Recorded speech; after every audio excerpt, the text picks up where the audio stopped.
आपण बघतोय एबीपी माझा आणि त्या बातमी येते जम्मूमधून पहलगाम हल्ल्याची जणू पुनरावृत्ती झाल्याची ही घटना समोर आलेली आहे। कारण हिंदू मजुरांचं हत्याकांड हे बघायला मिळतंय जम्मूमध्ये। त्यामुळे पुन्हा एकदा पहलगाम हल्ल्याचीच ही पुनरावृत्ती आहे का, तशाच प्रकारचा हल्ला झालाय का, असा प्रकारचा इशारा देणारी ही बातमी आहे।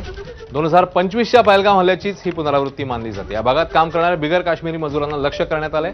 छत्तीसगडचे दोघे मजूर आहेत। दहशतवाद्यांनी दोघांना नाव विचारून गोळीबार करत त्यांची हत्या केली।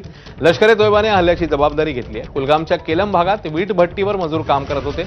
महेंद्र कुमार आणि दीपक रात्रे अशी दोन मजुरांची नाव आहेत। घटनेनंतर सुरक्षा दलांनी संपूर्ण परिसराची नाकेबंदी करत तपास सुरू केला आहे।